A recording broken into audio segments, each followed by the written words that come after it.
ताज्या बातम्यांसाठी ABP माझाला subscribe करा आणि बेल आयकॉन प्रेस करा।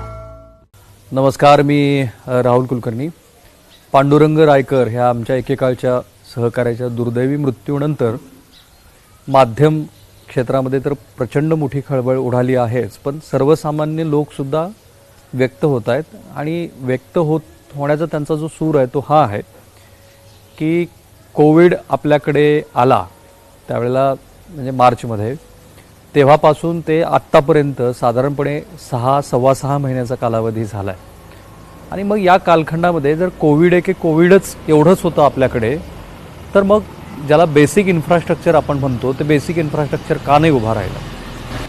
पण मी महाराष्ट्राचा असल्यामुळं आजचा जो एक्सप्लेनर आहे तो फक्त महाराष्ट्राच्या मर्यादेतच आपण करतोय, कारण देशातल्या प्रत्येक राज्याची स्थिती काय आहे, केंद्र सरकारची काय भूमिका आहे, केंद्र सरकारचं फेल्युअर काय आहे, त्याच्याविषयी आपण स्वतंत्रपणे बोलू आणि ते बोललंच पाहिजे, पण तिथली ऑथेंटिक इन्फॉर्मेशन आपल्याकडे येईल त्यावेळेला। सो पांडुरंग रायकर ह्या माझ्या मित्राच्या मृत्यूच्या निमित्ताने जे कालपासनं सुरू आहे त्यातनं एक तर लक्षात आलं की पुण्याचा सुद्धा बडाघर आणि पोकळवासा आहे, कारण तिथे 2 जम्बो हॉस्पिटल आणि सन्माननीय विरोधी पक्षनेते देवेंद्र फडणवीस आणि महापौर आणि पत्रकारांसाठी डेडिकेटेड केलेलं हॉस्पिटल कुठेही काहीही उभारणा झालेली नाही आहे। पण आजच्या एक्सप्लेनर व्हिडिओच्या निमित्ताने आपण जातोय तो सर्वसामान्यांच्या प्रश्नाच्या मुद्द्याकडे, कारण असं दिसतंय की गेल्या 6 महिन्यामध्ये जे इन्फ्रास्ट्रक्चर ॲज सच आपण ज्याला म्हणतो ते का नाही उभं राहिलं याची जर नोंद केली, म्हणजे काय काय उभं राहिलेलं नाही, तर यादी फार मोठी होऊन जाते। एक तर हे लक्षात येतं की रेमडेसिवीर सारखं औषध की जे आता मॅजिक ड्रग म्हणून काही डॉक्टर त्यांना उल्लेख करतात, ते औषधच मिळत नाही आहे। बेडची संख्या अपुरी आहे, खाजगी रुग्णालयामध्ये उपचार मिळत नाही आहेत। आत्ता ज्या तुलनेनं राज्य सरकारनं 2 आठवड्यापूर्वी आम्ही टेस्ट असं करू सांगितलं होतं, ते आता कुठेतरी बंदच पडलं आहे ऑलमोस्ट। म्हणजे अँटीजेनच्या टेस्ट होत आहेत, पण जशा क्वांटममध्ये म्हणजे व्यापाऱ्यांच्या केल्या मग नंतर पुढचा एक घटक वगैरे घेऊ असं म्हणत होतं, तर आता समहाऊ सरकारनेच टेस्टिंगमधून स्वतःला काढून घेतलंय, कमी टेस्ट होत आहेत, कारण मग टेस्ट झाल्या पेशंटची संख्या वाढली की आहे त्या इन्फ्रास्ट्रक्चरवरती लोड येतोय असं सरकारच्या अधिकाऱ्यांनी लक्षात आणून दिल्यानंतर घेतलेला हा निर्णय आहे असं म्हणतात। पण आजचा एक्सप्लेनर व्हिडिओ जो आपल्याला जो विषय सांगायचा आहे तो अधिक गंभीर आहे। आणि खरं म्हणजे ही राज्य सरकारनी RTI मधून आलेली माहिती जर खरी असेल, बरोबर असेल, कारण पुन्हा राज्य सरकारचा स्टँड काय असतो हे बघायला पाहिजे, तर ही सर्वसामान्य जनतेची केलेली फसवणूक आहे। कारण 22 जून ह्या दिवशी राज्याच्या आरोग्यमंत्र्यांनी असं सांगितलं होतं मुंबईमध्ये पत्रकार परिषद घेऊन की महाराष्ट्रातल्या 1,22,000 रुग्णांना आम्ही महात्मा ज्योतिबा फुले आरोग्य योजनेमधून लाभ दिलेला आहे। इनफॅक्ट ते पुढे असं म्हणाले होते की तुमच्याकडे कोणत्याही प्रकारचं रेशन कार्ड असेल, म्हणजे शुभ्र रेशन कार्ड जरी असेल आणि बाकीचे 2 तर होतेच, तरीसुद्धा तुम्हाला ह्या योजनेमधून पूर्णपणे मोफत उपचाराचा लाभ मिळेल। पण आता पुणे जिल्ह्यातल्या एका RTI कार्यकर्त्यांनी राज्य सरकारलाच हा प्रश्न विचारला की बाबा नेमके कोणत्या जिल्ह्यातले आणि किती रुग्ण आहेत की ज्यांना महात्मा फुले योजनेमधून लाभ मिळाला आहे, तर उत्तर असं आलं, जे अधिकृत उत्तर आहे जे तुम्ही आता स्क्रीनवरती बघताय ते असं की फक्त 9,138 रुग्णांना ह्या योजनेमधून लाभ मिळालेला आहे। म्हणजे राज्य सरकार आरोग्य मंत्री जे सांगतात ते आणि हा आकडा म्हणजे 1,22,000 आणि 9,138 प्रचंड मोठी तफावत आहे। आणि म्हणून याला आपण असं म्हणू शकतो की ही शुद्ध जनतेची फसवणूक आहे।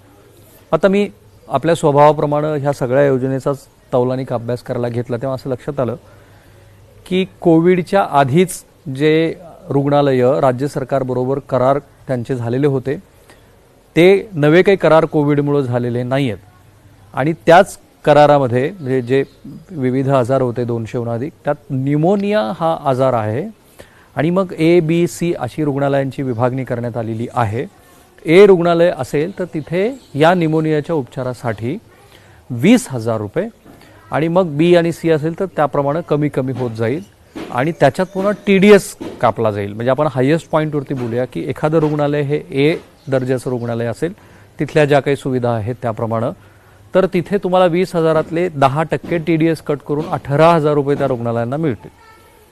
आता दुसरं एक नोटिफिकेशन राज्य सरकारनं काढलं ते त्यांनी खाजगी रुग्णालयामध्ये जे उपचार होतात त्याला कुठेतरी चाप बसावा म्हणून काढलं. तर ते काय आहे, तर ज्यांना असिम्प्टमॅटिक आहे, ज्यांना ऑक्सिजनची गरज नाही आहे, अशा रुग्णांना पर डे 4,000 रुपये एक्सक्लुडिंग बाकीचे सगळे एक्सपेंडिचर. ज्यांना ऑक्सिजनची गरज लागली त्यांना 7,500 रुपये पर डे, आणि ज्यांना ICUमध्ये ॲडमिट करावं लागलं अशा पेशंटला 9,500 रुपये ऑक्सिजनसाठीचे. आणि मग हे सोडून रेमडेसिवीर सारखं जर औषध त्याचा 5 दिवसाचा कोर्स करायचा असेल तर 35,000 ते 40,000 रुपये खर्च येतो. आणि खाजगी रुग्णालयातलं हे खर्चाचं गणित जर आपण पाहिलं तर साधारणपणे 1,00,000 ते 1.5 लाखाच्या दरम्यान रुग्णांना उपचारासाठी खर्च येतो. ऑन द कॉन्ट्ररी राज्य सरकारचं हे जे 18,000 रुपयाचं पॅकेज आहे त्याच्यामध्ये सरकारने सांगितलं की तुम्हीच त्याच्यामध्ये ऑक्सिजन सिलेंडर बघा, औषधं बघा, PPE किट असतील ते पहा, ग्लोव्ज पहा, इतर द्यावयाची औषधं बघा, ती सगळी याच्यामध्ये येतील. कसं शक्य आहे? 18,000 रुपये कुठे, 1.5 लाख रुपये कुठे?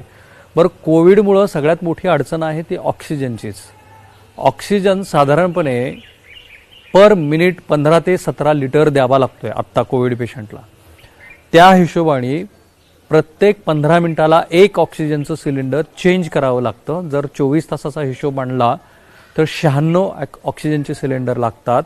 एका सिलेंडरची किंमत आहे 300 ते 350 रुपये, म्हणजे ह्यासारख्या शहरामध्ये, लातूरसारख्या शहरामध्ये, म्हणजे साधारणपणे रोजचे तुम्हाला 2700 ते 3,000 रुपये फक्त सिलेंडरसाठी लागतात. आणि हे एक्सक्लुडिंग मग बाकीच्या सगळ्या गोष्टी, औषध उपचार वगैरे वगैरे असा सगळा मेळ घातला तर हे 18,000 रुपयाचं पॅकेज कोणासाठी, कोणाची फसवणूक करण्यासाठी, काय ही धूळफेक आहे, असं ह्याच्यातनं स्पष्टपणे दिसून येतं. आता जे रुग्ण महात्मा फुले योजनेअंतर्गत त्या रुग्णालयामध्ये गेले तिथे त्यांना उपचारच नाही मिळाला, कारण रुग्णालयाने ही भूमिका घेतली की आम्हाला असं पॅकेजच मिळणार नसल्यामुळं आम्ही तुमचा उपचार करू शकत नाही. आणि म्हणून बऱ्याच डॉक्टरांचं असं मत आहे की 9,138 ही सुद्धा जी आकडेवारी दिसते ती सुद्धा फसवी आहे. याहीपेक्षा अधिक खोलात जाऊन जर आपण माहिती घेतली तर कदाचित असा रुग्णांचा आकडा आणखी खाली येईल. सो प्रश्न बेसिक हा आहे की गेल्या 6 महिन्यामध्ये कोविड उपचारासाठी कोविड करत असताना आपण नेमकं काय केलंय? आणि मग पांडुरंग रायकर सारख्या तरुण पत्रकारांचा बळी गेल्यानंतर राज्यामध्ये जी चर्चा सुरू होते ती काय वावगी आहे? मला असं वाटतं की प्रशासकीय पातळीवरती अधिकार गाजवणं आणि मग जे विरोधी पक्ष आरोप करतात त्याप्रमाणे नको त्या गोष्टी निर्णयातनं प्रतीत होणं, असं जे चित्र तयार होऊ लागलेलं आहे त्यातनं अंतिमतः महाराष्ट्राचा मृत्यू दर हा अजूनही चढा आहे. तिथेही मिसमॅनेजमेंट आहे, तिथेही एक्सपर्ट डॉक्टर्स दिसत नाही आहेत. सो गेल्या 7 महिन्यानंतरचं 6-7 महिन्यानंतरचं हे आपलं चित्र आहे. आणि पांडुरंग रायकरच्या निमित्ताने जे प्रश्न उपस्थित झालेले आहेत ते कसे आपल्याला विचलित करतात त्याचं हे चित्र आहे. तुम्हाला आमचे हे एक्सप्लेनर व्हिडिओ कसे वाटतात याबद्दल तुमच्या प्रतिक्रिया जरूर कळवा, विषय सुचवा. माझं आणि ABP माझंचं जे ट्विटर आणि फेसबुक अकाउंट आहे ते फॉलो करायला लागा. आणि यूट्यूबवरती आमच्या हे सगळे व्हिडिओ असतीलच. थांबूया आपण इथे.